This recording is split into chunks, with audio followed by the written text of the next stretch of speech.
ओम नमो भगवते वासुदेवाय। ओम नमो ओम नमो भगवते भगवते वासुदेवाय। वासुदेवाय। ओम नमो भगवते वासुदेवाय।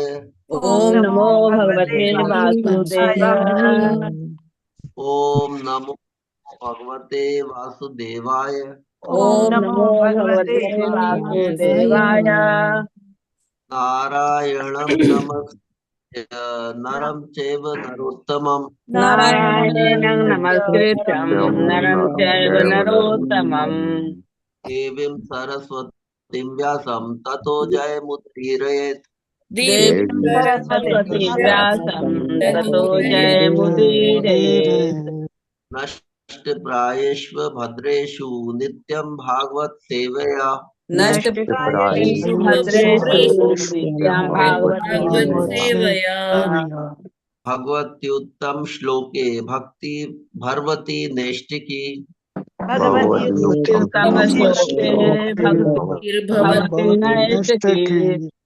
कृष्णाय वासुदेवाय देवकी नंदनाय च कृष्णाय कृष्णाय वासुदेवाय वासुदेवाय देवकी नंदनाय च नंद गोप कुमाराय गोविंदाय नमो नमः।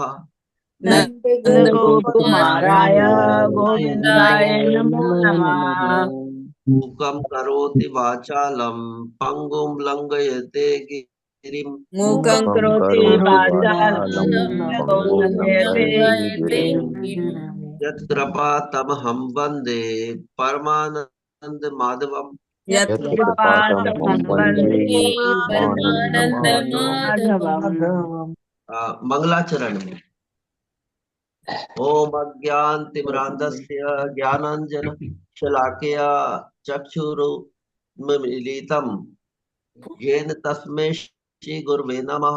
श्री चैतन्य मनोभीष्टं स्थापितं येन भूतले स्वयं रूपः कहामह्यं ददाति स्वपदा अन्तिकं। वन्देऽहं श्रीगुरो श्रीयुतपदकमलं श्रीगुरून् वैष्णवांश्च वांश्च श्रीरूपं साग्रजातं सहगण रघुनाथ सान्वितं तं जीवं साद्वैतं सावधूतं परिजन सहितं कृष्ण चैतन्य देवम श्री राधा कृष्ण पादान सहगण ललिता श्री विशाखान्वितांश च। हे कृष्ण करुणा सिंधु दीनबंधो जगतपते गोपेश गोपीकांत राधा कांत नमोस्तुते। तप्त कांचन गौरांगी राधे वृंदावनेश्वरी वृषभानुसुते देवी प्रणमामि हरिप्रिये। वाञ्छाकल्पतरुभ्यश्च कृपा सिन्धुभय एव च पतितानां पावनेभ्यो वैष्णवेभ्यो नमो नमः।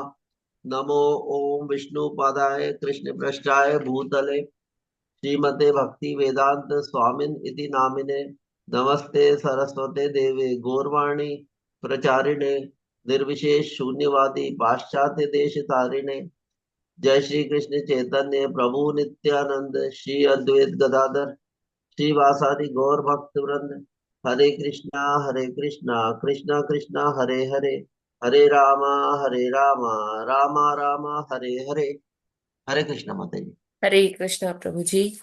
थैंक यू सो मच प्रभु नवीन प्रभु जी और हर ग्रेस महारानी उर्मिला देवीदासी माता जी। आप लोग का बहुत बहुत धन्यवाद आज का जप और प्रार्थनाएं करने के लिए। और सभी डिवोटीज का हार्दिक अभिनंदन है आज के प्रातःकालीन जप सत्र में। हरे कृष्णा। हरे कृष्णा माता जी, दंडवत प्रणाम। प्रणाम। हरे कृष्णा माता जी, दंडवत प्रणाम। तो हरे सभी कृष्णा माता जी, सभी कृष्णा। हरे कृष्णा माता जी, हरे कृष्णा प्रभु जी, सभी को दंडवत प्रणाम। हरे कृष्णा माता जी, सभी को दंडवत प्रणाम। हरे हरे कृष्ण। कृष्णा माता जी, आज मेरे लड़के का बर्थडे है। हरि बोल। तो मधु माता जी के बेटी का बर्थडे माता जी। बेटे का है। बेटे का है। ओके। तो उनका क्या शुभ नाम है।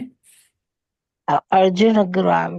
अर्जुन कृपा। तो हम मधु माता जी के सुपुत्र अर्जुन प्रभु के लिए भगवान से प्रार्थना करते हैं कि उनके भौतिक और आध्यात्मिक उन्नति के लिए आध्यात्मिक आगे बढ़े, वो भौतिक उन्नति भी हो, आध्यात्मिक उन्नति भी हो।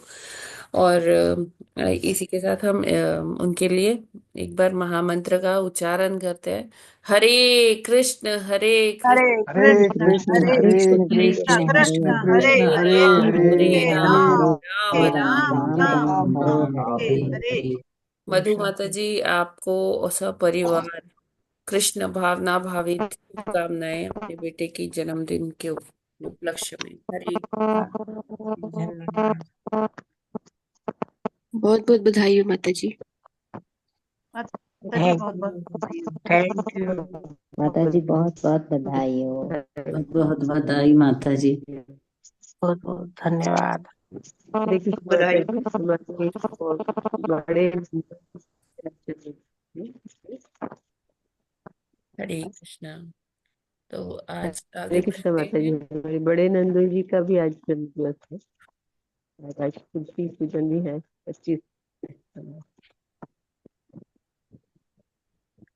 हरे कृष्णा। आपको भी बहुत बहुत कृष्ण भावना भावित शुभकामनाएं, और उनके लिए भी हम उच्चारण करते हैं। हरे कृष्ण हरे महात्मा, कृष्णा हरे कृष्ण हरे हरे कृष्ण कृष्ण कृष्ण हरे हरे, कृष्ण कृष्ण हरे हरे राम हरे राम हरे हरे हरे राम, हरे राम राम राम राम राम राम हरे हरे हरे। हरे। हरे हरे। बहुत बहुत बधाई। अभी आगे बढ़ते हैं। आज है 25 दिसंबर, और प्रभुपाद जी क्या कहते हैं। केवल कीर्तन, नृत्य, भोज या भंडारा और नियमों के पालन का प्रसार प्रचार करो, ये हमारी सफलता के 4 स्तंभ हैं। कृष्णदास को पत्र, 25 दिसंबर 1969। तो प्रभुपाद जी ने ये रिप्लाई किया कृष्णदास प्रभु जी को। तो वो प्रभु जी बता रहे थे कि किस तरह से धीरे धीरे कृष्ण भावना भावित जो हमारा हरि नाम संकीर्तन मूवमेंट आगे बढ़ रहा है।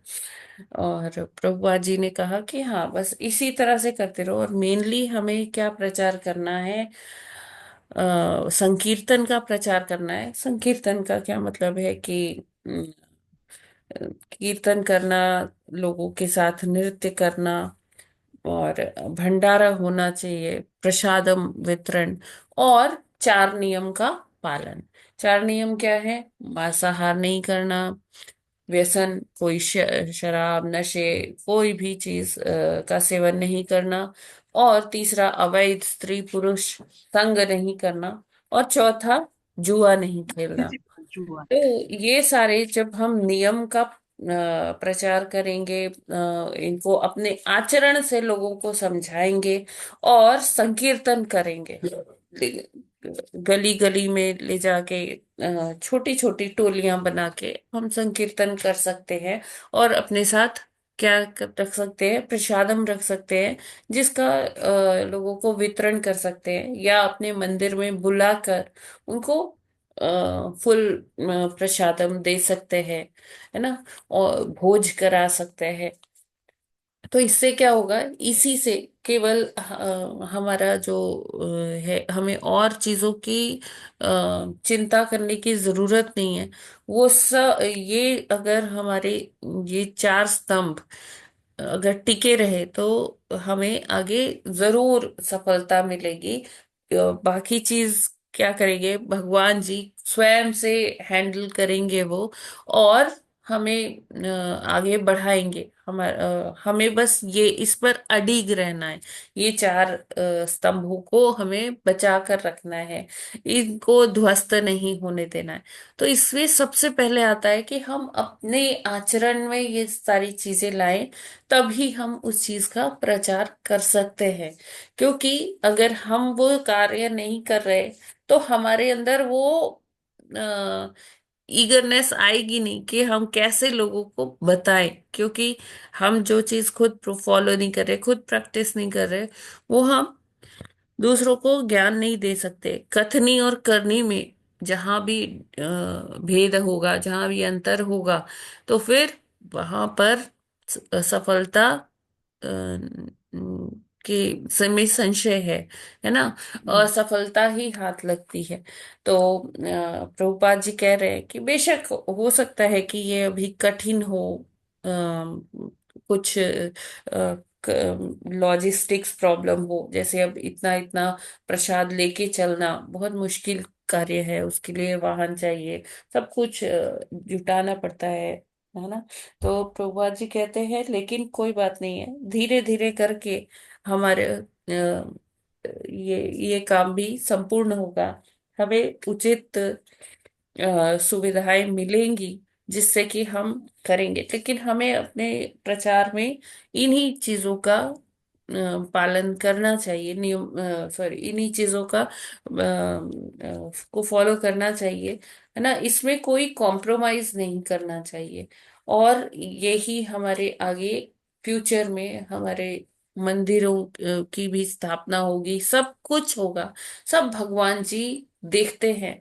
और जब भगवान देखेंगे कि उनके भक्त इस तरह से बहुत ही उत्साहित तरीके से प्रचार प्रसार कर रहे हैं इन चार स्तंभों का, तो भगवान जी भी प्रसन्न होंगे और हमारी सहायता करेंगे। अ, हमें भी ये इस को अपने जीवन में उतारना चाहिए कि हो सकता है आज हमारे पास इतनी सुविधाएं ना हो प्रचार करने के लिए, है ना, लेकिन फिर भी हमें अपने तरफ से ये छोटी सी पहल कर सकते हैं हम, है ना, कि जो भी हमारे भक्त समाज हैं, छोटे छोटा टोली बनाकर हम लोगों को जागृत कर सकते हैं, कीर्तन कर सकते हैं, उनको अपने घर पे इनवाइट कर सकते हैं, प्रसादम टेस्ट करा सकते हैं, है ना। प्रसादम एक बार कोई टेस्ट कर लेता है तो उसके अंदर वो अ, भक्ति का बीज चला जाता है ना। एक बार कोई कृष्ण का नाम सुन भी लेता है तो उससे भी क्या होता है, भक्ति का बीज उसमें रोपित हो जाता है। और भगवान के लिए अगर कोई नृत्य कर ले, अनजाने में ही कर ले, तब तो भगवान प्रसन्न हो जाते कि ये मेरे लिए नृत्य कर रहे हैं, वाह। तो भगवान उसके जीवन में कृष्ण भावनामृत का जो वो स्ट्रीम है, की धारा है, उसे जरूर लेकर आते हैं। तो वो हो सकता है कि उसमें देर लगे, लेकिन ऐसा नहीं होगा कि कभी होगा नहीं। तो हमें अपनी तरफ से ये पहल जरूर करनी चाहिए और हमें भक्तों को अपने आचरण से बताना चाहिए, है ना। हम जितना बोल कर करेंगे कि चार नियम चार नियम, वो उससे ज्यादा अगर हम वो चीज खुद करके दिखाएंगे तो हमारे परिवार में जो अन्य सदस्य हैं उनके ऊपर भी उस चीज का असर पड़ेगा, असर प्रभाव पड़ेगा, पड़ेगा। प्रभावित होंगे वो भी। और इसी तरह से हम जहाँ रहते हैं, जिस जगह में, गली में, मोहल्ले में, जिस एरिया में, शहर में, इस तरह से पूरे मतलब एक क्रांति आ सकती है पूरे देश में, विदेशों में ना। प्रभुपाद जी ने क्या किया, पाश्चात्य जगत में गए, वहां ये सारी चीजें, वहां इन चीजों का तो कोई मतलब पालन करना तो दूर, कोई इनको सुनना भी पसंद नहीं करता। लेकिन ये प्रभुपाद जी की पवित्रता ही थी, उनकी प्योरिटी ही थी, जिससे जो वहां के हिप्पी भी थे, जो नशे के एकदम आदी थे, वो भी प्रभुपाद जी के इन अपने उनके आचरणों से प्रभावित हुए और उनके संग में आए। और उनका संग मिलते ही वो भी क्या हो गए, धीरे धीरे उनमें भी ट्रांसफॉर्मेशन, परिवर्तन आने लगा। और ऐसा आया कि वो शुद्ध भक्त की कैटेगरी में आ गए, शुद्ध भक्त बन गए प्रभुपाद जी के आचरण को देखकर, प्रभुपाद जी के प्रेम को देखकर। तो वो जो कृष्ण प्रेम है ना प्रभुपाद जी का, वो इतना प्रबल था कि जितनी भी अड़चने आ रही थी, वो कृष्ण प्रेम प्रभुपाद जी का उन सभी अड़चनों को पार करते हुए प्रभुपाद जी आगे बढ़े और कितने सारे मंदिरों की स्थापना हुई। और अलग अलग जगह सुंदर सुंदर विग्रह की स्थापना हुई, सब कृष्ण भावनामृत फैल गया पूरे विश्व में। तो हम विश्व की का अगर हम नहीं भी कर सकते तो हम अपने लोकेलिटी में, अपनी सोसाइटी में, अपने शहर में कुछ प्रयास जरूर कर सकते हैं कुछ भक्तों के साथ मिलकर। और इसी का अगर हम बड़ी ईमानदारी से, ऑनेस्टली ये प्रचार प्रसार करेंगे तो सफलता निश्चित ही हमें मिलेगी, प्रभुपाद जी और भगवान जी की कृपा से। हरे कृष्णा। जगत गुरु श्रील प्रभुपाद श्रील की प्रभुपाद जी की जय जय। जय।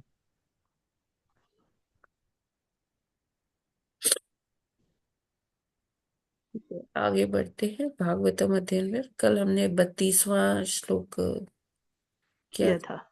आज 33वां हरे करण। कृष्ण। हरे कृष्णा। हरे कृष्णा। हरे कृष्ण माता जी, दंडवत प्रणाम सभी धन्यवाद। भक्तों को। माता जी, आज तुलसी पूजन भी बताया गया, विशेष क्या क्या होता है माता जी? वो आज वो होता है क्रिसमस में, वो लोग ऐसे प्लास्टिक का पेड़ या ऐसे कर लेते हैं ना, कोई भी पेड़ लगा लेते हैं, उसको सजाते हैं। तो कोई भी पेड़ से अच्छा हम वैष्णवों के लिए क्या है, तुलसी तुलसी का है ना। और तुलसी का पूजन ऐसा नहीं है वैष्णवों के यहाँ, तो तुलसी पूजन नित्य प्रतिदिन, दिन में 2-3 बार होता है ना। तो हम्म। मतलब ऐसा कुछ विशेष नहीं है। हाँ, लेकिन किसी जैसे कई बारी ना हमारे यहाँ वैष्णवों के यहाँ भी, या जैसे हिंदुओं के यहाँ भी बच्चे देख कर आते हैं स्कूल में या किसी और जगह, तो कहते हैं हम भी एक्समस ट्री, क्रिसमस ट्री लगाएंगे, सजाएंगे। हाँ, तो उससे अच्छा है कि प्लास्टिक का या कोई अन्य झाड़ का पूजा करने से अच्छा है, उसको सजाने से अच्छा है कि हम अपनी तुलसी महारानी को सजाए, तुलसी को सजाए, है बिल्कुल। ना। तो ये ठीक जी उसके पीछे ये अ, तथ्य ठीक है माता जी, है ना। ठीक। मैं समझी कुछ विशेष होगा। नहीं नहीं नहीं, ऐसा कुछ विशेष नहीं है।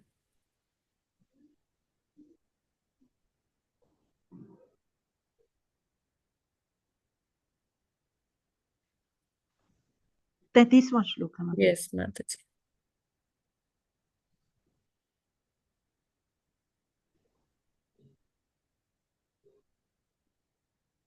अच्छा, ये तो 32 ही है।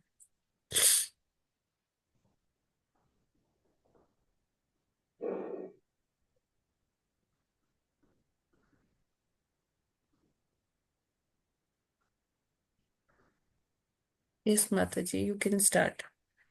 33वां श्लोक। हरे कृष्ण। सूत उवाच इति कौशारवाख्यातामाश्रुत्य भगवत्कथां क्षत्तानन्दं परं लेभे महाभागवतो द्विज। हरे कृष्ण। हरे कृष्णा। सुतवाच इति कौसार व्याख्यात माता माता मासुरित्य भागवत कथाम छतानंदम परम लेभे महाभगवतो द्विज। हरे कृष्णा।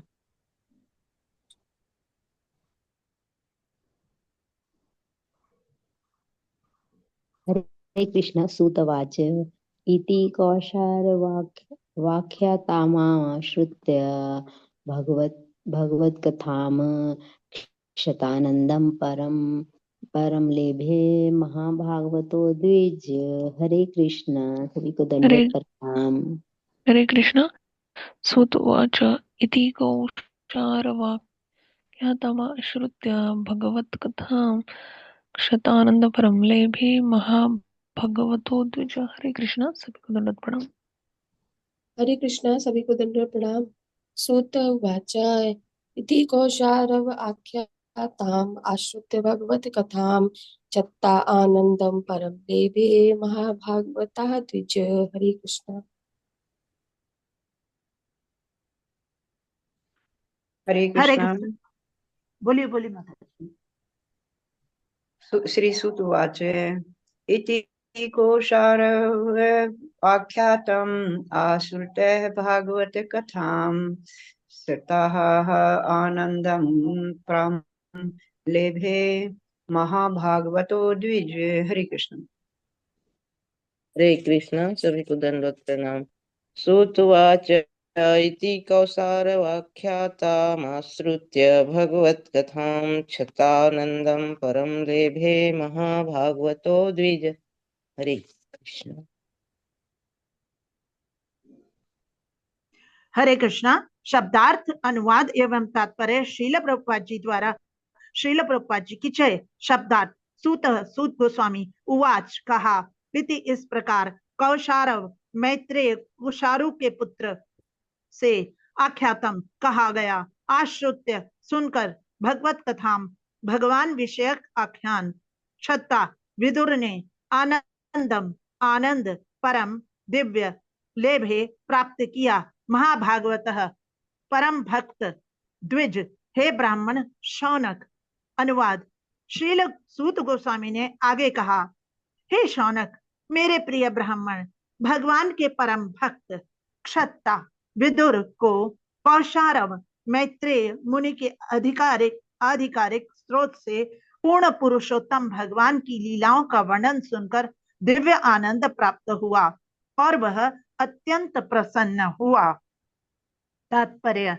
यदि कोई भगवान की लीलाओं को सुनकर दिव्य आनंद उठाना चाहता है तो उसे आधिकारिक स्रोत से सुनना चाहिए, जैसा कि यहाँ कहा गया है।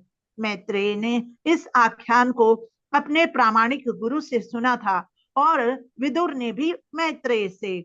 जो कुछ अपने गुरु से सुना हो उसको उसी रूप में कहने से मनुष्य अधिकारी व्यक्ति बन जाता है, और जो प्रामाणिक गुरु नहीं स्वीकार करता वह अधिकारी नहीं हो सकता। इसकी यहाँ स्पष्ट व्याख्या की गई है। यदि कोई दिव्य आनंद चाहता है तो उसे अधिकारी व्यक्ति की खोज करनी होगी। दिव्य आनंद चाहने वाले को अधिकारी व्यक्ति की खोज करनी होगी। भागवत में यह भी कहा गया है कि केवल अधिकारी से मन एवं कानों से सुनकर भगवान की लीलाओं का रसास्वादन किया जा सकता है, अन्यथा यह संभव नहीं है। इसीलिए सनातन गोस्वामी ने विशेष रूप से आगाह किया है कि किसी अभक्त के मुख से भगवान के व्यक्तित्व के संबंध में न सुना जाए। अभक्त गण सर्प की तरह हैं। यद्यपि भगवान की लीलाओं की कथा दूध के समान शुद्ध है, किंतु जिस प्रकार सर्प के स्पर्श से दूध विषाक्त हो जाता है, उसी तरह सर्प तुल्य अभक्तों से भगवत कथा, इससे दिव्य आनंद तो मिलेगा ही नहीं, साथ ही यह घातक भी होगी। भगवान श्री चैतन्य महाप्रभु ने भी आगाह किया है कि मायावादी विचारधारा वालों से भगवान की लीलाएं नहीं सुनी जाएं। उन्होंने स्पष्ट कहा है, मायावादी भाष्य सुनिले है सर्वनाश। यदि कोई भगवान की लीलाओं का विश्लेषण या भगवत गीता, श्रीमद् भागवतम अथवा अन्य किसी वैदिक साहित्य की व्याख्या किसी मायावादी के मुख से सुनता है तो समझिए सर्वनाश हुआ। एक बार निर्गुणवादियों की संगति की नहीं कि भगवान के सगुण रूप तथा उनकी दिव्य लीलाओं को समझ पाना दुष्कर हो जाता है। सूत गोस्वामी शौनक आदि ऋषियों को संबोधित कर रहे थे, अतः उन्होंने इस श्लोक में उन्हें द्विज अर्थात द्विजन्मा कहकर संबोधित किया। नैमिषारण्य में एकत्र होकर सूत गोस्वामी से श्रीमद् भागवत सुन रहे समस्त ऋषि चूंकि ब्राह्मण ही थे, किंतु ब्राह्मण की योग्यता प्राप्त कर लेना ही सब कुछ नहीं होता। मात्र द्विज होना सिद्धि नहीं है। सिद्धि तो तभी मिलती है जब कोई प्रामाणिक स्रोत से भगवान की लीलाओं को सुने। हरे कृष्णा, हरि बोल। थैंक यू सो मच माता जी। तो हरे यहाँ कृष्णा। पर जो मैत्रेय मुनि हैं उनका संवाद चल रहा है विदुर जी से। तो इतना ये स्टोरीज पैरेलल चल रही है ना इसमें भागवतम में, कि हम भूल जाते हैं कि एग्जैक्टली शुरू कहाँ से हुआ था। तो याद होगा आपको मैत्रेय मुनि का जो विदुर जी से संवाद। विदुर जी से संवाद चल रहा है। देखिए, याद करिए, जब हमने पढ़ना स्टार्ट किया था तो विदुर जी उद्धव जी से मिले थे ना, उद्धव जी जी से बात कर रहे थे, भगवान की हम्म, लीलाएं का डिस्कशन चल रहा था दोनों के बीच में। फिर उद्धव जी कहते हैं कि अब ही मुझे जाना होगा, और आपके लिए मैत्रेय मुनि प्रतीक्षा कर रहे हैं। आप उनके जी पास जाइए और मैत्रेय मुनि से और भगवान की लीलाओं का विस्तार में चर्चा कीजिएगा। तो फिर विदुर जी कहाँ जाते हैं, सॉरी, मतलब विदुर जी मैत्री मुनि से संवाद करते हैं उद्धव जी के बताने पर। और ये मैत्री मुनि से पूछते हैं, अलग अलग लीलाएं पूछते हैं। तो मैत्री मुनि ने पहले एक लीला का वर्णन किया था जिसमें हिरण्याक्ष नहीं था, लेकिन पृथ्वी किसी कारण से रसातल में चली गई थी। तो जो श्वेत वर्ण जो है वाराह देव वो आए थे। फिर उसके बाद उन्होंने कहा कि नहीं, मुझे वो और कथा भी सुननी है, जब भगवान ने युद्ध किया था हिरण्याक्ष से, पृथ्वी को बचाया था, वो वाली कथा भी सुनाइए। तो फिर इसमें भगवान का फिर से वाराह रूप का व्याख्यान करते हैं कि किस तरह से हिरण्याक्ष से युद्ध किया। फिर उन्होंने उसमें फिर ब्रह्मा जी के चतुष्कुमार पास जब देवता गए, तो ब्रह्मा जी ने देवताओं को चतुष्कुमारों की ये लीला और जय विजय के साथ उनका संवाद ये सब सुनाया, है ना। और अब यहाँ सूत गोस्वामी का है। सूत गोस्वामी कौन है? सूत गोस्वामी अ, रोम हर्षण जो के पुत्र एक ऋषि थे, उनके सुपुत्र हैं। कौन? जी ये सूत सूत गोस्वामी गोस्वामी। और सूत गोस्वामी का एक और पात्रता है कि उन्होंने वो कथा सुनी थी जो शुकदेव गोस्वामी जी ने परीक्षित परीक्षित महाराज को महाराज शुक्रताल में सुनाई थी। तो ये जो सूत गोस्वामी हैं ये वहां भी विराजमान थे, और वहां से आते हैं नैमिषारण्य में। जो शौनक आदि ऋषि होते हैं वो उनसे 6 प्रश्न कथा करते हैं।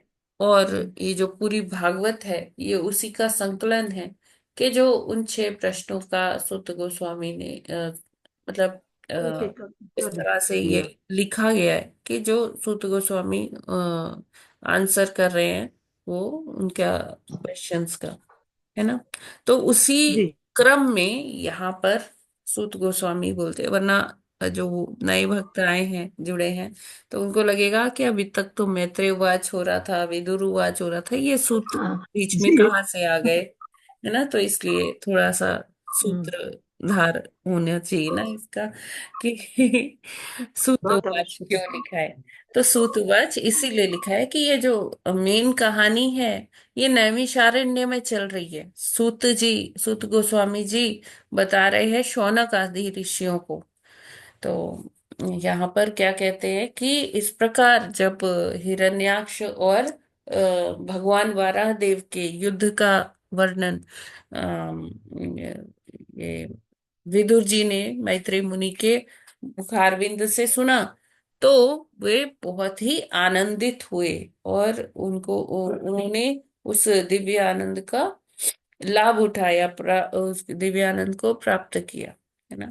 तो यहाँ प्रभुपाद जी अपनी टीका में लिखते हैं कि ये जो परंपरा से आया हुआ ज्ञान है, जब ये आगे बढ़ता है, आगे प्रचार प्रसार किया जाता है, उसी यथा रूप में जैसे एक शिष्य ने अपने गुरु से सुना, उसी बिल्कुल उसी तरह से, बिना उसमें कोई चेंज लाए, वो जब अपने शिष्य को बताता है, तो वो शिष्य वो सुनकर उसे दिव्य आनंद की प्राप्ति जरूर होती है ना।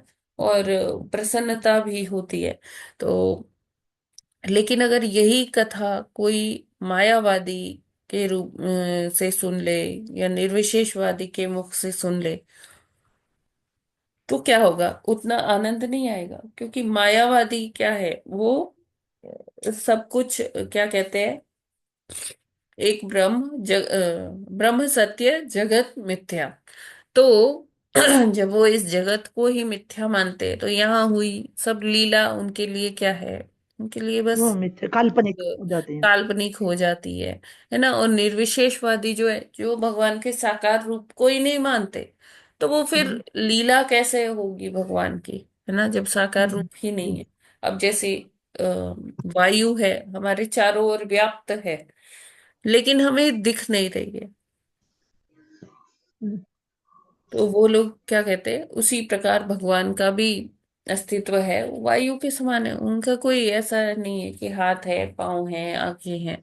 तो जब भगवान का उन्होंने चित्रण ही आधा अधूरा कर रखा है, तो वो इसका आनंद क्या खुद ले पाएंगे, और क्या ही जो श्रोतागण है उनको दे पाएंगे, है ना। तो प्रभुपाद जी यहाँ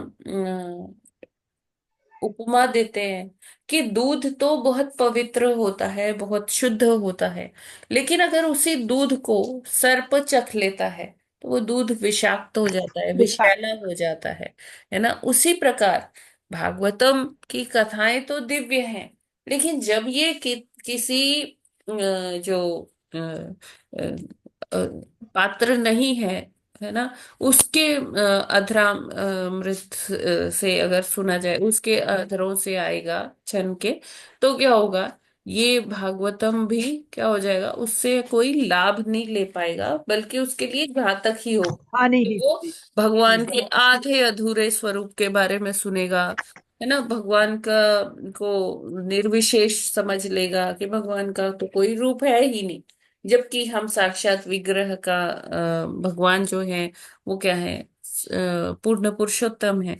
तो उनके बारे में जब हम आधा अधूरा सुनेंगे तो हमें क्या ही मजा आएगा, है ना। क्या हम प्रसन्नता, क्या दिव्यता समझ पाएंगे।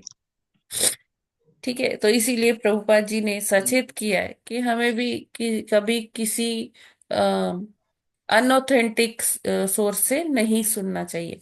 देखिए, बहुत सिंपल सी बात है, जब हम कहीं कोई कोर्स करना चाहते हैं, कुछ भी पढ़ाई करना चाहते हैं, तो हम देखते हैं कि यूनिवर्सिटी की क्या ऑथेंटिसिटी है जिससे हम पढ़ने जा रहे हैं, या कोई जो एजुकेशनल बोर्ड है, सीबीएसई बोर्ड है या आईसीएसई बोर्ड है, या अलग अलग स्टेट्स के जो बोर्ड हैं, तो हम उनके बारे में जांच करते हैं, पता करते हैं कि हाँ, ये कॉलेज कहाँ से मान्यता प्राप्त है, स्कूल कहाँ से इसकी मान्यता है ना, तभी हम वहाँ पढ़ाई करते हैं।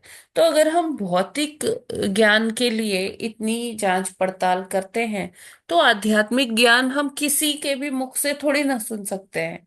वो जो परंपरा से ज्ञान आ रहा है, केवल हमें वो ही सुनना है, क्योंकि वो ही ज्ञान जो है हमारे अंतर मन को, हमारी अंतर आत्मा को और पोषित करेगा, है ना, हमें और शुद्ध बनाएगा, और हमारे हृदय का क्या होगा, ट्रांसफॉर्मेशन होगा, कल्मश दूर होंगे।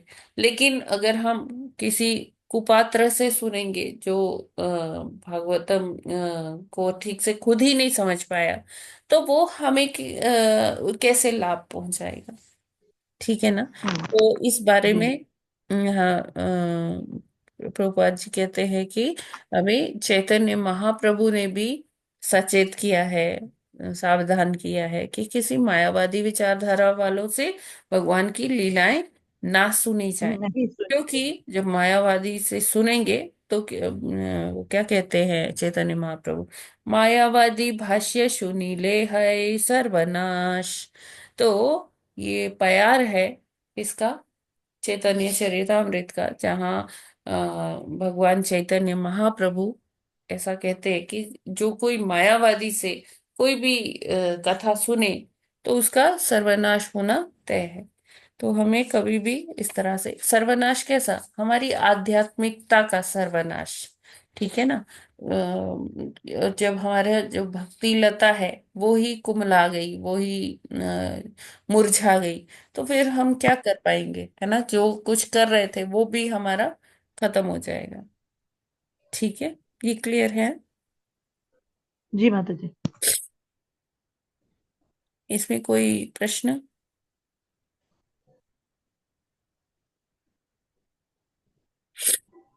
हरि बोल।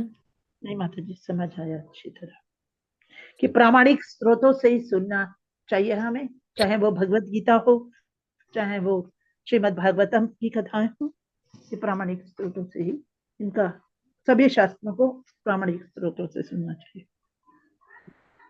फिर आगे बढ़ते हैं, कोई प्रश्न नहीं है तो आगे बढ़ते हैं। माता जी, अरे 34वां प्रश्न। हाँ जी ये प्रभु। जगह जगह पंडाल लगे रहते हैं, हाँ, भागवतम भगवत गीता, उसमें लोग जाते हैं भीड़ भाड़ में, तो इनका क्या है? इनका यही है, हमें देखना चाहिए कि प्रामाणिक संस्था है, प्रामाणिक जो वक्ता हैं वो कितने प्रामाणिक हैं। हमें उनकी प्रामाणिकता का जांच करना चाहिए और तभी उनके मुखारबिंद से सुनना चाहिए। देखिए, यहाँ यही नहीं कहा जा रहा कि हमारा ही संप्रदाय बहुत अच्छा है। 4 संप्रदाय हैं जिनकी बात की गई है ना जी, शास्त्रों में।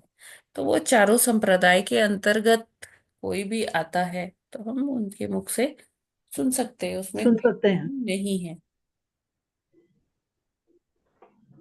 माता जी, वो चारों संप्रदाय तो अलग अलग है ना, जैसे श्री संप्रदाय तो जो है लक्ष्मी जी के लिए हुआ, और जो क्या कहते हैं शिव जी वाला वो अलग है, उनका। रुद्र संप्रदाय। हाँ, रुद्र संप्रदाय, तो ये तो सब अलग अलग मार्ग बताते हैं ना, इस मार्ग से मार्ग संबंधित नहीं तो नहीं बताते, है। ये सारे वैष्णव संप्रदाय हैं। शिव जी भी क्या सिखाते, किस तरह से भगवान की पूजा करनी है। लक्ष्मी माता भी क्या सिखाती है कि कैसे किस पाद सेवा तरह है। से विष्णु जी का के पास पहुंच सकते हैं, ये उनके स्नेह प्राप्त कर सकते हैं।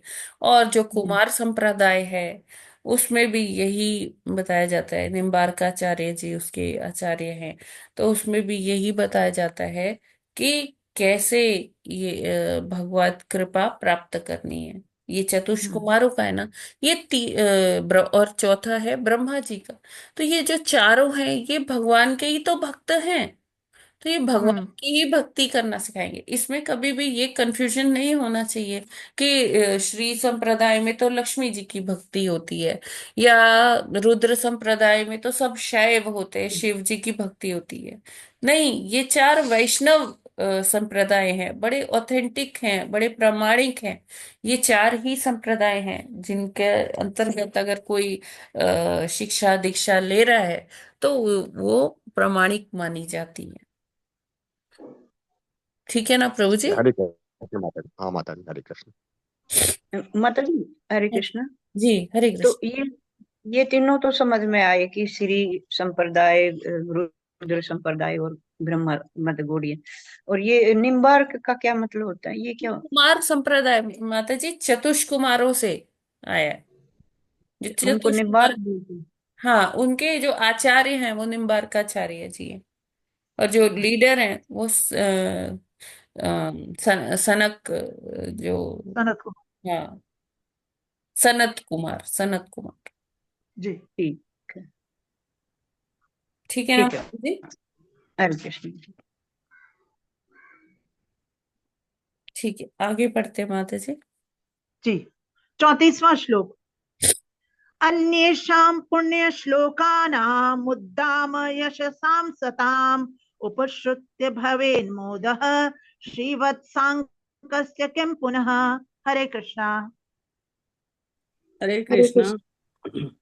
अन्येषां पुण्यश्लोकानां मुदाय मयस् अयस् साम सताम् उपसृत्य भवेद मोदः श्रीवत्सङ्गस्य किं पुनः। हरे कृष्ण। हरे हरे कृष्ण कृष्ण। तो दंडवत प्रणाम। अन्यशाम पुण्यश्लोकानाम् उदम यशां सताम् उपश्रुत्य भवेन् मुदः श्रीवत्साङ्कस्य किं पुनः। हरे कृष्ण माता जी दंडवत प्रणाम। हरे कृष्ण। अन्येषां पुण्यश्लोकानामोदमेषसां ताम् उपश्रुत्य भवेन्मोदः श्रीवत्सङ्कस्य किं पुनः। हरे कृष्ण। हरे कृष्ण। अन्येषां पुण्यश्लोकानाम् उदाम यशाम यशसाम सताहम् उपसृतः भवेत् मोदः श्रीवत वत्स अंगस्य किं पुनः। हरे कृष्ण। हरे कृष्णा। अन्वेषां पुण्यश्लोकानाम् उद्यामिशेषां सताम् उपश्रुत्य भवेत् मोदा श्रीवत्संगस्य किं पुनः। हरे कृष्णा। हरे कृष्णा। अन्येषां पुण्यश्लोकानाम् उद्दाम यशसां सताम् उपसृत्य भवेन्मोदः श्रीवत्साङ्कस्य किं पुनः। हरे कृष्ण माता जी, दंडवत प्रणाम। सभी भक्तों को हरे दंडवत प्रणाम। कृष्णा। अन्येषां पुण्यश्लोकानामुद्यामय संसां सताम् उपसृत्य भवेन्नमोदः श्रीवत्सकस्य किं पुनः। हरे कृष्णा।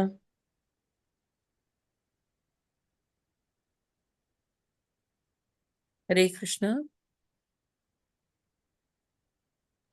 हरे कृष्णा। शब्दार्थ अनुवाद एवं तात्पर्य श्रील प्रभुपाद जी द्वारा श्रील प्रभुपाद जी की जय। शब्दार्थ अन्य शाम दूसरों का, पुण्य श्लोका नाम पवित्र यश का, उद्दाम यशसाम जिनकी ख्याति सर्वत्र फैली है, सताम भक्तों का, उपश्रुत्य सुन करके, भवेत उठ सकते हैं, मोदह आनंद, श्रीवत्स अंकस्य श्रीवत्स चिन्ह धारण करने वाले भगवान का, किम पुनः फिर क्या कहना। अनुवाद मनुष्य चाहे तो अमर यश वाले भक्तों के कार्यकलापों को सुनकर आनंद उठा सकते हैं, फिर श्री वत्सधारी श्री भगवान की लीलाओं के श्रवण का कहना ही क्या। तात्पर्य भागवतम का शाब्दिक अर्थ है भगवान तथा उनके भक्तों की लीलाएं। उदाहरणार्थ भगवान श्री कृष्ण की लीलाएं तथा प्रहलाद, ध्रुव तथा महाराज अम्बरीश जैसे भक्तों के आख्यान। ये दोनों प्रकार की लीलाएं पूर्ण पुरुषोत्तम भगवान से संबद्ध हैं, क्योंकि भक्तों की लीलाएं उन्हीं से संबंधित हैं। उदाहरणार्थ महाभारत में पांडवों का इतिहास एवं उनके कार्यकलाप हैं, अतः वह पवित्र है क्योंकि पांडवों का श्री भगवान से सीधा संबंध था। हरे कृष्णा। हरि बोल। हरे कृष्णा। तो कहते हैं कि जो भगवान के शुद्ध भक्त है ना, उनका उनका भी लीला सुनकर व्यक्ति उस आनंद को प्राप्त कर सकता है, उस दिव्यता को प्राप्त कर सकता है। लेकिन अगर भगवान जी की लीलाओं के बारे में सुने तो कहना ही क्या है, फिर तो कोई बात ही नहीं है, फिर तो परम पद को प्राप्त हो ही जाएगा धीरे धीरे, है ना। तो लेकिन अगर हम भक्तों की भी लीलाएं का अगर आस्वादन कर रहे हैं तो उसमें हम यही पाएंगे कि वो भक्त इतने भगवान से जुड़े हुए होते हैं कि उनकी भी लीला में भगवान का ही वर्णन होता है। अगर हम महाभारत का अध्ययन करते हैं तो उसमें हम देखते हैं कि जो पूरी उनकी पांडवों की जीवन लीला है उसका विस्तार में उद्धरण किया गया है व्यास देव जी के द्वारा, है ना। लेकिन पांडवों का जीवन हम बिना कृष्ण के तो उसका सोच भी नहीं सकते, है ना। क्योंकि पांडवों के जीवन में श्री कृष्ण की एक अमिट छाप है ना, जिसे हम उसे इग्नोर नहीं कर सकते, है ना। तो पांडवों का जीवन ले लीजिए या ध्रुव महाराज का ले लीजिए या परीक्षित महाराज जी का ले लीजिए या प्रहलाद महाराज जी का ले लीजिए। तो ये सारे जो भक्त हैं ये महाभागवत हैं, और इनके जीवन की लीला अगर पढ़ेंगे तो हमें उसमें भगवान की ही लीला नजर आएगी। चाहे भगवान जिस रूप में भी आए, नरसिंह रूप में आए, विष्णु रूप में आए, है ना, किसी रूप में आए, कृष्ण रूप में आए, तो वो सारी जो भक्तों की लीला है वो आफ्टर ऑल क्या है, वो भगवत लीला ही कहलाएगी। तो भगवान ने कितने कितने लीलाएं की हैं अर्जुन के साथ, भीम के साथ, युधिष्ठिर महाराज जी के साथ। तो इस तरह से बहुत मतलब उसमें कुछ बहुत अंतर नहीं है। लेकिन यहाँ यही कह रहे हैं कि व्यक्ति जो है जो भक्त है उनकी लीलाओं से आस्वादन ले सकता है। लेकिन उन भक्तों का क्या कहना जो डायरेक्टली भगवान की लीलाओं को स्मरण कर रहे हैं या अध्ययन कर रहे हैं। हरे कृष्णा। हरे हरे कृष्ण माता जी। जी शास्त्रों का और वेदाध्ययन का अर्थ भगवान कृष्ण को जानना है। हाँ जी। तो यस भगवान कृष्ण को जो जानता है वो समस्त शास्त्रों को जानता है, जी। वो वेदाध्ययन को जानता है और भागवतम को जानता है। तो अब एक तो लोग शास्त्र अध्ययन करते रहते हैं, भगवान की लीलाएं और भगवान के भक्तों की लीलाएं, और दूसरे लोग भगवान का नाम लेते रहते हैं। तो क्या दोनों ही एक जितनी अर्थपूर्ण है? क्योंकि भगवान का जगह को अगर जान लिया शास्त्रों से तो भगवान का नाम ही लेना हम ये सुपीरियर सारा है। कुछ क्यों करते हैं? प्रभुपाद जी ने हमें ये विस्तृत ये प्रोग्राम को क्यों दिया है कि आरती भी करिए, फिर भागवत श्रवण भी करिए, नाम जप भी करिए, प्रसाद भी पाइए, नृत्य संकीर्तन आदि भी कीजिए। सबके पीछे एक ही वो है कि हमारी भगवान से रति हो जाए, हमारे मुख से, हमारी जिह्वा से भगवान के नाम, पवित्र नामों का उच्चारण हो सके, है ना। तो जब हमारा ठीक हो पाए उसके लिए ये सारी चीजें, क्योंकि हम अगर सारा दिन बैठकर जप करेंगे भी तो हरिदास ठाकुर तो हम है नहीं, वो बन नहीं पाएंगे, है ना। कि सारा सारा दिन मतलब 22-22 घंटे जप करना, तो हम उनको तो कॉपी कर नहीं सकते हैं। तो प्रभुपाद जी जानते हैं कि हम लोग मंद सुमंद लोग हैं, बहुत जल्दी से हम बोर भी हो जाते हैं, हमें नींद भी आने लगती है। तो अपने आप को व्यस्त रखना, भगवान की अलग अलग सेवाएं प्रभुपाद जी ने हमको सिखाई कि भगवान का श्रृंगार करो, भगवान को भोग लगाओ। तो ये सारे तरीके जब हम ये सारी प्रक्रिया फॉलो कर कर उस पटल पर पहुंच जाएंगे, आध्यात्मिक स्तर पर पहुंच जाएंगे कि जहां बस फिर हम हमारा भगवान से ही डायरेक्टली संपर्क हो रहा है कि उनका जो नाम है वो हमारी जिह्वा से हट ही नहीं रहा, कोई अन्य कार्य करने का मन नहीं करता, सिर्फ भगवतमय ही संसार दिखता है। ये कुछ भी हो रहा है वो भगवान की कृपा से ही हो रहा है। ऐसा जब हम सीख जाते हैं, जब हम इतने परिपक्व हो जाते हैं तो फिर हमें और चीज की जरूरत नहीं होती। लेकिन जब तक हम परिपक्व नहीं हुए तो शास्त्र अध्ययन बहुत जरूरी है। जो हमारे ग्रंथ हैं वो हमें भगवत लीला के बारे में बताते हैं। जब तक हम लीलाएं नहीं सुनेंगे, कथा नहीं सुनेंगे, तब तक हमारी भक्ति लता आगे बढ़ेगी नहीं, है ना। और जितना हम सुनेंगे, जितना हम श्रवण करेंगे, उतना ही हम नाम जप अच्छा कर पाएंगे। ठीक है। और देखिए ये कॉम्प्लीमेंट्री होता है कि अगर आपने बहुत अच्छे से सेवा की, आपका नाम जप बहुत अच्छा हो जाएगा, और नाम जप अच्छा हुआ उसके प्रभाव से अन्य सेवाएं अच्छी हो जाती हैं। ऐसा कितने भक्त अपनी रियलाइजेशन में शेयर करते हैं। हरे कृष्णा। यस प्रभु जी, ये क्या क्लियर है आपको? हाँ माता जी क्लियर है। हरे कृष्ण। हरे कृष्णा। जी माता जी बिल्कुल ठीक कह रहे हो माता जी, माला हो जाती है ना तो सारे काम हो जाते हैं। जी ठीक कह रहे हो। यस माता जी। और जिस दिन माला नहीं होती ना उस दिन उदास उदास से होते हैं और काम भी नहीं होता। हाँ, कोई सेवा नहीं हो पाती है। और माता ये जी दोनों एक भगवान के, दूसरे के ना पूरक हैं। हाँ जी जी। और बिल्कुल फिर धीरे धीरे एकदम। हम जब उस स्तर पे आ जाते हैं कि जहाँ सिर्फ नाम ही नाम है, नाम ही नाम है, तो फिर हम्म क्या है कि वो व्यक्ति भगवान की लीलाओं में प्रविष्ट हो जाता है नाम के बल पर। भगवान नाम से ही फिर रूप आता है, शब्द से फिर रूप आता है। तो जब हमें भगवान का दर्शन होता है फिर उनकी लीलाओं में प्रविष्ट हो सकते हैं ऐसे। और माता जी जब हम हरि नाम जपते हैं तो हम वो तो श्रवण भी कर रहे हैं साथ साथ, हाँ जी। श्रवण के माध्यम से हरि हरि का नाम, है। रूप, गुण, लीला, इनमें तो कोई अंतर नहीं है, और स्वयं भगवान में तो ये सारे ही हृदय के कल्मशों को समाप्त कर देते हैं। जी बिल्कुल। हाँ हरे माता कृष्ण जी, माता जी। हाँ जो जी। आप जप करते हैं उसमें श्रवण भी तो सामने साथ हो जाता है, मनन भी हाँ। हो जाता है और हम्म। दर्शन भी हो जाता है। ये चार चीजें तो जप करने दर्शन से एक साथ हो जाते प्रभु जी, इतनी जल्दी दर्शन वाली स्थिति नहीं आती है हाँ है ना। उस बहुत अभ्यास करना पड़ेगा, तब शब्द से रूप का निर्माण होगा। तब हम हाँ देख माता जी। पाएंगे अपने अंतः मन से भगवान के का स्वरूप। जी हाँ माता जी। हरे कृष्ण। हरे कृष्ण। माता जी, हाँ हरे जी। कृष्णा। जी। ये माता जी बोला गया है कि जब करना है 1 घंटा ग्रंथ पढ़ने हैं, हाँ तो कई बार नहीं टाइम लगता, तो ये जो हम आपसे सुन रहे हैं, तो ये भी हमारे उसमें पठन में काम और नहीं गिनती होगी? नहीं, पठन अलग होता है माता जी, श्रवण अलग होता है। अच्छा, अब ये सुनना है बस। हाँ, ये केवल श्रवण है। श्रवण करने के बाद हमें स्वाध्याय करना चाहिए, हमें अपने आप से अध्ययन करना चाहिए। तो जितना आपने पढ़ा है यही दोबारा पढ़ लेती हूँ बस मैं हाँ, तो एक बार, ये इतना भी करेंगे तो चलेगा माता जी।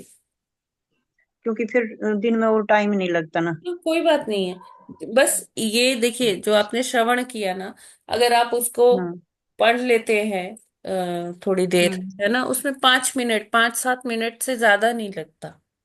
हम्म। तो वो ठीक है, वो फिर आपका पठन भी हो जाएगा। तो वो 1 घंटा तो ना हुआ मतलब है ना? हाँ क्या ना, क्या? फिर पाजी कहते हैं कि 1 घंटा ग्रंथ पढ़ो। हाँ तो हमें जैसे देखिए, धीरे धीरे आप एकदम से 1 घंटा नहीं पढ़ पाएंगे, है ना। जब आप 5 मिनट पढ़ेंगे, फिर आप उसको 10 मिनट 15 मिनट 25 मिनट ऐसे फिर धीरे धीरे हो पाएगा माता जी। हरे कृष्ण अभी माता जी। हमें कोई भी आपसे चीज हुए ना केवल की स्टार्ट करनी चाहिए, है ना। और हाँ अगर हमसे ज्यादा नहीं भी हो रही तो हमें एटलीस्ट थोड़ा तो, क्योंकि प्रभुपाद जी ने बोला है, तो हमें करना चाहिए, है ना। और ये विश्वास रखना चाहिए, धैर्य रखना चाहिए कि हाँ, एक दिन होगा हम कर पाएंगे। तो थोड़े थोड़े से, जैसे कहते हैं ना, बूंद बूंद करके ही समुद्र बनता है।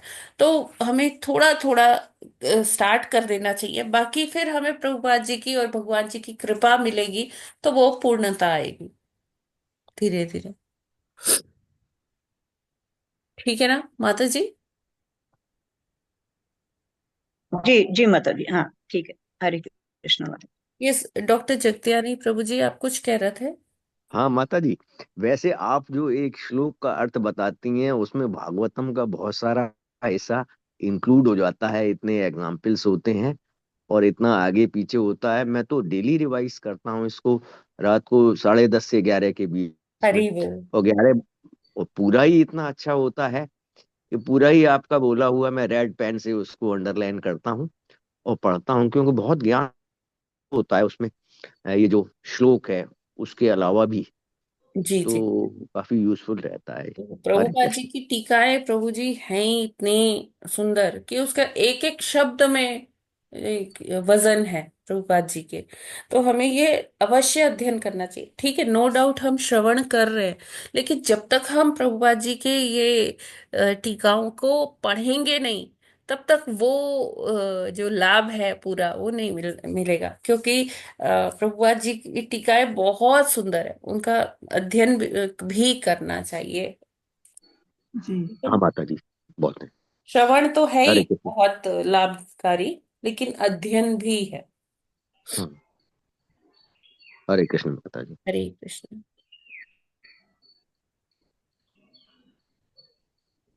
आगे का कर ले माता जी। हरे हाँ हरे माता जी, कृष्ण माता एक जी, और श्लोक कर धन्यवाद सकते हैं। मैम। हाँ 35वां छोटा सा है माता जी, बहुत छोटा है। जी। जी कर लेते हैं। तो ये आप ही पढ़ लीजिए बस, फिर हम लोग जी बाद में पढ़ेंगे। जी 35वां श्लोक। यो गजेन्द्रं शशग्रस्तं ध्यायन्तं चरणाम्बुजं क्रोशन्तीनां करेणूनां कृच्छ्रतो अमोचयद्रुतम्। शब्दार्थ, अनुवाद एवं तात्पर्य श्रील प्रभुपाद जी द्वारा। श्रील प्रभुपाद जी की जय।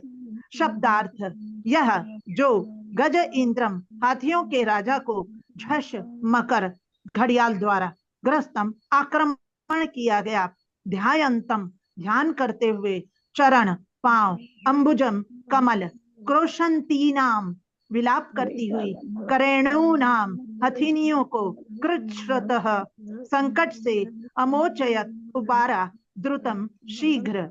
अनुवाद। वह गजराज जिस पर मगरमच्छ ने आक्रमण कर दिया था और जिसने तब भगवान के चरण कमलों का ध्यान किया, उसे भगवान ने तुरंत उबार किया। उस समय उसके साथ की हथिनियां चिंगाड़ रही थीं, किंतु भगवान ने आसन्न संकट से उसको बचा लिया। तात्पर्य। यहाँ पर संकटग्रस्त हाथी जिसकी रक्षा भगवान ने की थी, उसका उदाहरण यहाँ विशेष रूप से दिया गया है, क्योंकि पशु भी भक्ति में भगवान के पास याचना कर सकता है, जबकि देवता भी यदि भक्त नहीं है तो उनके पास नहीं पहुंच सकता। हरे कृष्णा, हरि बोल। हरे कृष्णा। तो यहाँ गजराज की कहानी, गजेंद्र की बात, जो लीला है, उसका वर्णन आया है कि वो जो गजराज है, जिस पर मगरमच्छ ने आक्रमण किया था, तो गजराज जो है ना, गजेंद्र, वो अपने परिवार के साथ जल क्रीड़ा कर रहा था और अचानक मगरमच्छ ने उसकी टांग पकड़ ली और उनमें हजारों हजारों वर्ष तक युद्ध हुआ। तो पहले गजेंद्र समझ रहा था कि वो इतना बलशाली है कि वो मगरमच्छ को हरा देगा, मगरमच्छ को मार देगा। लेकिन जब इतना हजारों हजारों वर्षों तक ये युद्ध होता रहा, चलता ही गया, तो गजेंद्र थक गया था। तो गजेंद्र को याद आया कि पूर्व जन्म में वो भगवान की कथाओं, भगवान की स्तुति किया करता था, है ना। तो उसको अचानक ऐसे स्मृति हो आई और उसने क्या किया, उसको, उसके पास और कुछ नहीं था भगवान को अर्पण करने के लिए। उस जलाशय में जो कमल खिला था, उसने अपनी सूंड से कमल निकाला और अपनी सूंड को ऊपर कर दिया भगवान की ओर, और कमल उनको अर्पित करने के भाव से उसने गजेंद्र स्तुति गाई, है ना, जिसका आज भी भक्त लोग बहुत अच्छे से उच्चारण करते हैं, है ना। और जब भगवान ने उसकी ये करुण पुकार सुनी, तो भगवान अविलंब, बिना किसी समय के लगाए आ गए, तुरंत उसकी रक्षा की और जो वो संकट में था हाथी, उसकी भी रक्षा की और मगरमच्छ का भी उद्धार किया। यहाँ ऐसा नहीं है कि मगरमच्छ का भगवान ने काट डाला, मार डाला, नहीं, जो मगरमच्छ का भी वध हुआ, उसका भी उद्धार हुआ। वो भी एक श्राप की वजह से वो ये मगर का जीवन जी रहा था, उसने भी भगवान को धन्यवाद किया और हाथी को भी भगवान ने बचाया। तो यहाँ पर प्रभुपाद जी ये लिखते हैं, यहाँ पर संकटग्रस्त हाथी जिसकी रक्षा भगवान ने की थी, उसका उदाहरण यहाँ विशेष रूप से दिया गया है, क्योंकि पशु भी भक्ति में भगवान के पास याचना कर सकता है। कोई भी ऐसा, कोई वर्ण ऐसा एक्सक्लूसिव नहीं है कि भाई ये वर्ण के लोग ही भगवान की पूजा उपासना कर सकते हैं, या ये वाले आश्रम के ही लोग कर सकते हैं, या पशु पक्षी नहीं कर सकते, शूद्र नहीं कर, ऐसा कुछ भी नहीं है। कोई भी योनि में व्यक्ति जो है, प्राणी जो है, भगवान की उपासना कर सकता है। और मतलब हमें, हमारे जीवन का लक्ष्य ही यही होता है। हाँ, ये बात और है कि पशु पक्षी के रूप में चेतना नहीं होती, वृक्ष के रूप में इतनी चेतना विकसित नहीं होती कि व्यक्ति ये कर पाए। लेकिन मनुष्य जीवन तो वो ही सार्थक है जो भगवान की आराधना, भगवान के भक्ति में लगाया जाए, खपाया जाए, वो जीवन भगवान की भक्ति में, है ना। और अगर मनुष्य योनि मिले हुए भी हम वही सब कार्य कर रहे हैं, आहार, निद्रा, भय, मैथुन, तो फिर हमारा जीवन कैसा है? वो पशुवत जीवन ही है। जबकि भगवान किसी में भेदभाव नहीं करते। अगर कोई पशु, जैसे गजेंद्र ने स्तुति की भगवान की, भगवान उसकी रक्षा के लिए भी आ गए, उसकी भी पुकार सुनी भगवान ने। ऐसा नहीं था कि भगवान ने कहा कि अरे ये तो तुच्छ हाथी है, मैं इसके पास क्यों जाऊं।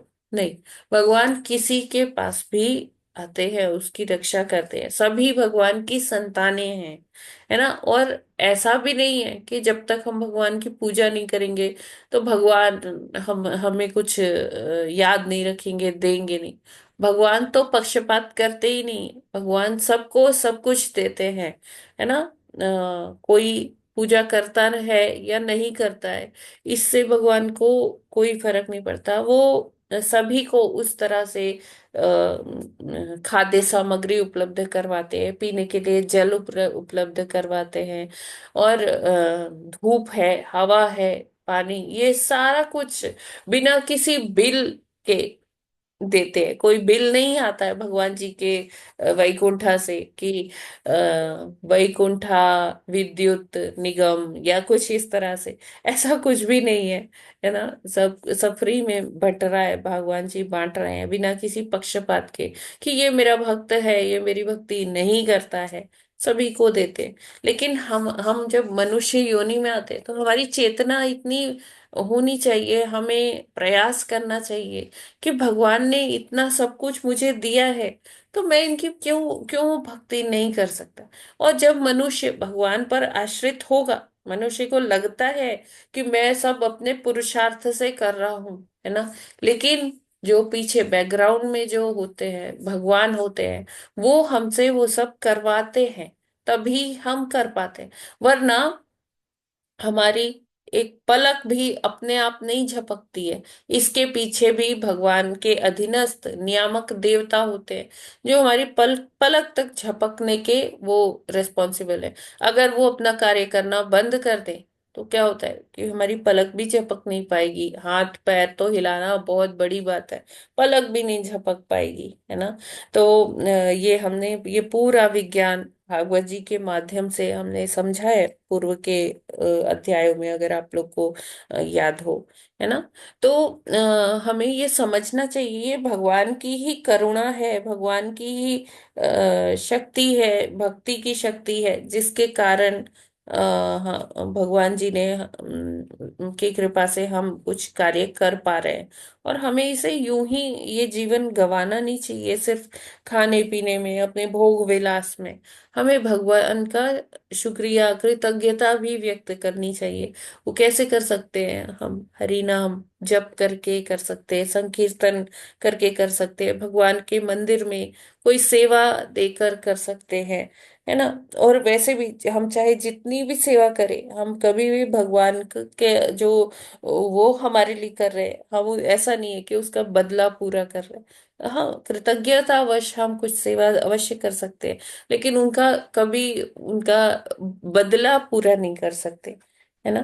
तो यहाँ यही बता रहे हैं प्रभुपाद जी कि जो देवता अगर भक्त नहीं है तो वो कभी भगवत प्राप्ति नहीं कर सकता। लेकिन अगर पशु है, पशु में वो चेतना है, तो तब भी वो भगवत प्राप्ति कर सकता है। ठीक है, हरे कृष्णा। हरे कृष्ण माता जी। जी मानव जीवन का उद्देश्य कृष्ण की प्राप्ति है, कृष्ण की भक्ति है, ताकि वो इस योनि में आके अपनी चेतना को विकसित करके भगवान की प्राप्ति कर पाए। इसमें देवताओं व भगवान का भी पीछे जो है वो होता है कि वो इस चीज के लिए प्रमोट करते हैं हम लोगों के कर्मों के अनुसार कि हम भक्ति में लगे, तो मानव कर लेते हैं। और पूर्व काल में और ग्रंथों में पशु पक्षियों का और गजराज जैसे का भी मेंशन है, तो ये भी करते हैं। लेकिन इनमें चेतना कम होती है। तो आजकल के युग में तो कभी ये देखा नहीं गया है, सुना नहीं गया है कि पशु पक्षी भी भगवान की प्रार्थना करते हैं, पूजा करते हैं। तो ऐसा ही समझा जाता है कि सिर्फ मानव योनि ही एक ऐसी योनि है जिसमें भगवत भक्ति प्रभु हो जी, सकती है या कर सकते हैं। हरे कृष्ण माता प्रभु जी। जी, आजकल तो कलयुग में पशु पक्षी तो छोड़ दीजिए, मानव भी कहाँ कर रहे हैं। मानव भी, उनको भी इतनी ज्यादा विस्मृति हो गई है कि अधिकांश लोग भोग विलास में ही पशुवत जीवन ही जी रहे हैं, है ना। व्यसन भी कर रहे हैं, नशे भी कर रहे हैं, हाँ अ, माता जी, भगवान की और मांसाहार भी कर आचार्यों रहे की। हैं, है ना, जुआ भी खेल रहे हैं, और अवैध स्त्री पुरुष संग भी हो रहा है। तो जब मानव ही नहीं कर रहा, विकसित चेतना वाला मानव ही नहीं ये सब कर पा रहा है, तो पशु पक्षी की तो बात ही क्या कहने है, उनका क्या बोले। तो ये कलयुग का प्रभाव है। लेकिन कलयुग के प्रभाव से वो ही बच पाता है जो भगवत शरण में है, भगवान के आश्रय में है। ठीक है ना। हाँ हरे माता जी, ये अपना जो है प्रयास और भगवत कृपा, आचार्यों की कृपा, गुरु की कृपा, ग्रंथों का साथ है, जिसकी वजह से कि हम भगवत भक्ति में लग पाते हैं। नहीं तो भगवत प्राप्ति तो बहुत कठिन है। कुछ लोग तो बिल्कुल ध्यान ही नहीं दे पाते हैं इसके लिए, उनके लिए तो बहुत कठिन है। और सब साथ मिलने पर ही जब भगवान की है तो की कृपा होती है, तभी भक्ति में भी लग पाते हैं। हरे कृष्ण। हरे कृष्ण माता जी। कृष्ण। वैसे इसमें ना देवता तो तभी बने ना जब वो भक्त थे, तो फिर ऐसा क्यों कह रहे हैं कि देवता भी यदि भक्त नहीं है? माता जी, देवताओं को स्वर्ग में रहकर थोड़ा अहंकार भी हो जाता है, भोग वृत्ति बढ़ जाती है। जी जी। इस और एक चीज ये है कि जैसे हम ध्यान करते हैं तो हाँ, हम भौतिक जगत में भी हम किसी से बात कर रहे हैं, मतलब उसको, तो हम उसके चेहरे के को ज्यादा फोकस करते हैं, तो यहाँ पर चरण कमलों का बार बार आता है। तो जब उनको ध्यान करना चाहिए तो चेहरे को नहीं ध्यान करना चाहिए, चरण कमलों को ध्यान देना चाहिए। देखिए, ऐसा नहीं है कि हम चेहरा देख नहीं सकते, लेकिन जब हम एक स्टेप बाय स्टेप चलेंगे ना, भगवान के चरणों से लेकर फिर उनके शीश तक पहुंचेंगे दर्शन करते हुए, तो वो दर्शन लाभकारी बताए जाते हैं। तो जब कोई भी ध्यान कर रहा है, कोई कष्ट में, तो उनके चरण कमलों को करे, मतलब फेस को ना करे, ये मतलब है ना?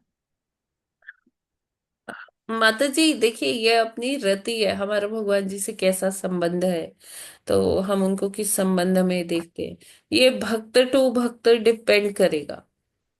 जी जी। हाँ, ऐसा। और एक हाँ, हार्ड एंड फास्ट रूल नहीं है। लेकिन हाँ, भगवत दर्शन की एक विधि बताई गई है कि जैसे भागवत है, भागवत हमको कैसे पढ़नी चाहिए, प्रथम स्कंद, द्वितीय स्कंद, फिर तृतीय स्कंद, एक ऑर्डर में पढ़ना चाहिए। तो प्रथम और द्वितीय स्कंद क्या माने जाते हैं? भगवान के चरण, जी जी। है ना। तो चरण क्या है? फाउंडेशन है ना। तो ये जो हमारा फर्स्ट और सेकंड कैंटो है, ये पूरी भागवतम समझने के लिए ये एक फाउंडेशन है, एक नींव है। अगर ये हम अच्छे से पढ़ लेंगे तो आगे हम, और मतलब हमें कोई कठिनाई नहीं आएगी, भगवान की कृपा से हम समझ पाएंगे कि उसमें क्या मर्म छुपा हुआ है। ठीक है ना माता जी। और तो उसी हाँ प्रकार जी। जब हम मंदिर जाते हैं, तो मंदिर जाके हमें क्या करना चाहिए? पहले तो किसी भगवान के भक्त का आशीर्वाद लेना चाहिए, उनको ग्रीटिंग्स देना चाहिए, उनसे आशीर्वाद लेना चाहिए। फिर जाके भगवान के दर्शन करने चाहिए। कहाँ से शुरू हो वो दर्शन? चरण कमलों से शुरू हो। चरण के बाद पिंडलियों के दर्शन करें, पिंडलियों के बाद भगवान की जंघा का दर्शन करें। उनका देखिए कि कितने अलंकार, उनकी धोती कितनी सुंदर है, उसपे एम्ब्रॉयडरी कितनी सुंदर है, उसमें जो स्टोन्स जड़े हैं या जिसकी कढ़ाई है वो कितनी सुंदर है, किस रंग का भगवान ने पहना है वस्त्र। ठीक है, फिर उनकी कमर का दर्शन करें कि कमर पर करधनी जो भगवान ने पहनी हुई है वो कितनी सुंदर लग रही है, उसमें जो हीरे लटके हैं या जो पत्थर जड़े हैं वो कितने आकर्षक है ना। भगवान के ऊपर ये आकर और भी ज्यादा सुंदर लग रही है करधनी। फिर भगवान का नाभि कमल का दर्शन करें। तो नाभि कमल को क्या बताया गया है ना, एक बार हमने अभी डिस्कस भी किया था कुछ समय पहले कि भगवान की नाभि क्या है। भगवान की नाभि एक अमृत का जलाशय जैसे होते ना, वो अमृत का वो है, कुआं सा मान लीजिए। तो उसके अंदर क्या है? स्कंद माता जी। को पीने के लिए जैसे वो भंवरा जो है, फूल में रहता है। तो उसी भक्त लोग जो महाभागवत होते हैं, तो भगवान की वो नाभि में वो भंवरे के तरह से वो डूब जाते हैं नेक्टर लेने के लिए, अमृत ले चखने के लिए, है ना। फिर भगवान के ऐसे ही वक्षस्थल के दर्शन करना चाहिए कि कितना सुदृढ़ भगवान का वक्षस्थल है। उस पर जो उत्तरीया आ रहा है वो कितना सुंदर है, उसमें कढ़ाई, उसका रंग कैसा है। फिर भगवान की जो सुदृढ़ भुजाएं हैं, भुजाओं का दर्शन करना चाहिए, उनके कंधों का दर्शन करना चाहिए। फिर उनके कंठ का दर्शन करना चाहिए, कितनी सुंदर उसमें माला पड़ी हुई है भगवान के कंठ में। कंठ के बाद भगवान की ठोड़ी का दर्शन करना चाहिए, चिन्ह जिसको कहते हैं, है ना। उनके अधरों का दर्शन करना चाहिए। उसके बाद फिर भगवान की नासिका का दर्शन कीजिए, फिर उनकी नयन कमल नयनों का दर्शन कीजिए, फिर ललाट का दर्शन कीजिए, फिर शीश, उनके कितने घुंघराले बाल हैं या स्ट्रेट बाल हैं जो भी रूप है जिनका आप दर्शन कर रहे हैं, आप उनका इस तरह से दर्शन कर सकते हैं कि भगवान के शीश पर क्या मस्त मुकुट लगा हुआ है या पगड़ी भगवान ने धारण की हुई है। वो इस तरह से भगवान का दर्शन करना चाहिए। ठीक है माता जी। जी और एक जी और माता जी। दर्शन होता है कि जैसे कोई बहुत सीनियर भक्त खड़े हैं, कोई महाराज खड़े हैं, महाराज के ओट से जब आप भगवान का दर्शन करेंगे तो आपको इतने सुंदर दर्शन होंगे। ऐसा दर्शन आप रोज चाहे उन विग्रहों के दर्शन करते हो, लेकिन जब आप किसी डिवोटी के पीछे खड़े होकर भगवान का दर्शन करेंगे तो आपको वो दर्शन और भी ज्यादा दिव्य नजर आएंगे। ऐसा बहुत सारे भक्त रियलाइजेशन लेते हैं। तो क्या होता है कि हो सकता है कि हम तो भगवान को देख रहे हैं, कई बार लोग क्या करते हैं ना, भीड़ लगा के, अरे मेरे को आगे जाके दर्शन करना है, मेरे को सबसे आगे खड़ी होंगी ना तो मेरे को भगवान देख लेंगे, मैं भी भगवान का दर्शन करूंगी और भगवान भी मेरा दर्शन करेंगे।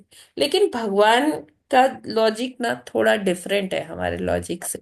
भगवान क्या देखते हैं कि ऐसा कौन भक्त है जो मेरे किसी निर्बल भक्त को दर्शन करने में उसकी हेल्प कर रहा है ना।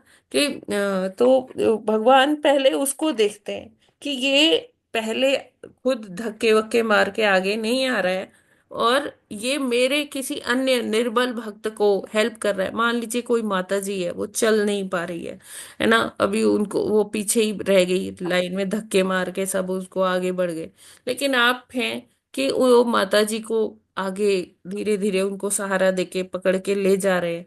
कि आइए माता जी, मैं आपको दर्शन करवाती हूँ। तो भगवान फिर ऐसे भक्त को पहले देखते हैं कि जो मेरे भक्त को हेल्प कर रहा है ना। तो ऐसे में हमारी मतलब हमें भगवान को देखने की चेष्टा करने से ज्यादा अच्छा है कि हम ऐसा कर्म करें कि भगवान हमको देखे। तो जब हम किसी महाभागवत के ओट से भगवान के दर्शन करते हैं तो भगवान हमको देख ही लेते हैं, क्योंकि वो अपने शुद्ध भक्तों को तो देखेंगे ही, है ना। तो उनके साथ साथ भगवान की दृष्टि शायद मुझ पर भी पड़ जाए, मेरे मेरे जैसे अधम व्यक्ति पर भी भगवान की दृष्टि किसी महाभागवत के जरिए मुझ पर भी पड़ जाए। हरे कृष्ण।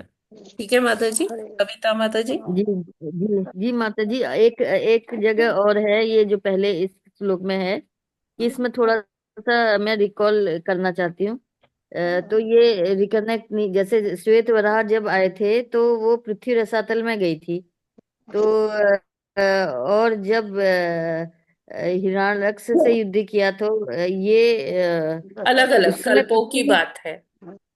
नहीं अलग कल्प की बात है, लेकिन उस समय वो रसातल न होकर के गर्भोदक्ष में गई थी ना, गर्भोदक्ष नहीं सागर नहीं में। नहीं, वो रसातल में गई थी। जब हिरण्याक्ष आया था तो गर्भोदक सागर में गई थी। हाँ, तो उस जगह अलग अलग थी दोनों में। हाँ जी। जी जी, मुझको थोड़ा कनेक्ट करना था। जी जी, तो कोई बात नहीं माता इसमें, जी। जी। हाँ तो इसमें श्वेत वराह जी, और इसमें जो उनका नाम है रक्तवारा। केवल वरा, रक्त रक्त। रक्त वराह ना जी। हाँ। जी माता जी, थोड़ा कनेक्ट नहीं हो पा रही थी। रक्तवारा है इसलिए कि उनका लालिमा थी उनके रूप में ना। उनकी स्किन के जी कलर में। और अलग अलग कल्प का है ये। हाँ, ये अलग अलग कल्पकों का है। तो जैसे श्वेत वराह वाले में उनकी कोई लड़ाई नहीं हुई थी, वो वहां चली अपने आप, मतलब पृथ्वी कैसे गई थी, जैसे वहां तो छिपाया था ना ये हम हिरण्याक्ष ने तो। ये हम अपने आप से क्या बोले, ऐसा ही वर्णन है। अच्छा जी जी है जी ना, भगवान जिसको जैसे लीला दिखाते हैं वो उस तरह से लिख देते हैं। जी जी। तो ठीक उस है ना। समय वहां थी, हाँ, रसातल में मे थी भी और कुछ भी उन्होंने रीजन ये हो दिखा। सकता है, कुछ जी भी जी जी होगा। जी ठीक है। जी जी। धन्यवाद माता जी, thank you. Hare Krishna. Hare yes, और कृष्ण। कोई प्रश्न है क्या? कल वाला कोई प्रश्न है तो वो भी ले सकते हैं आज।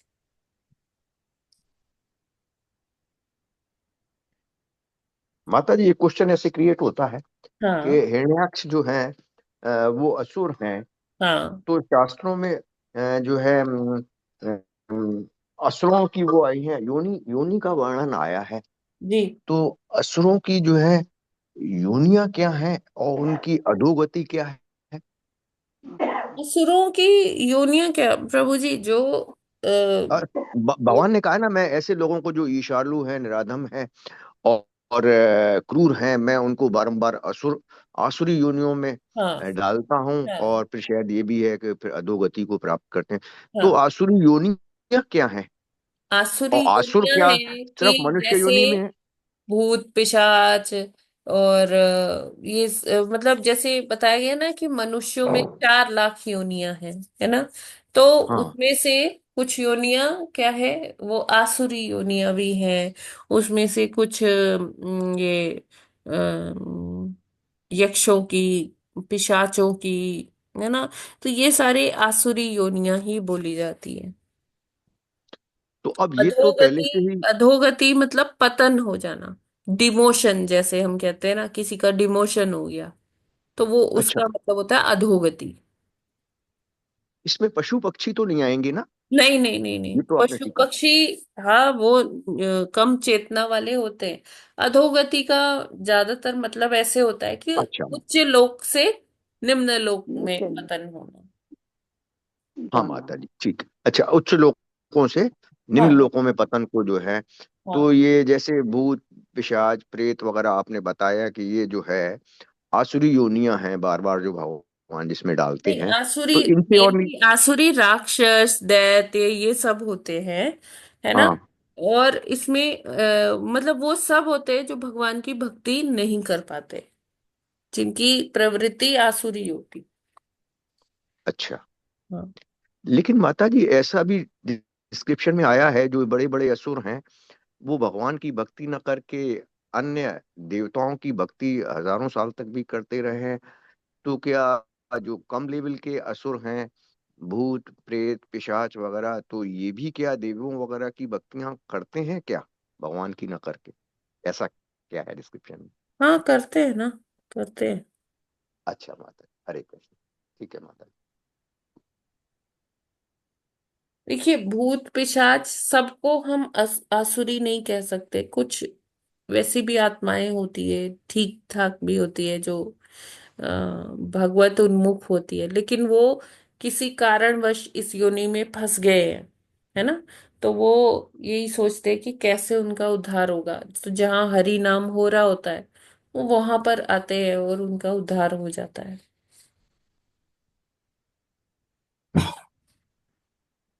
हरे कृष्ण माता जी। जी। ठीक है, और कोई प्रश्न है किसी का? हरे कृष्णा। माता जी स्पष्ट है एकदम, बहुत अच्छा समझा है।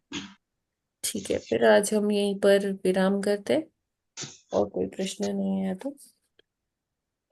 ग्रंथराज श्रीमद् भागवतम की जय। जी जय। जगत गुरु श्रील प्रभुपाद की जय। जी की जय।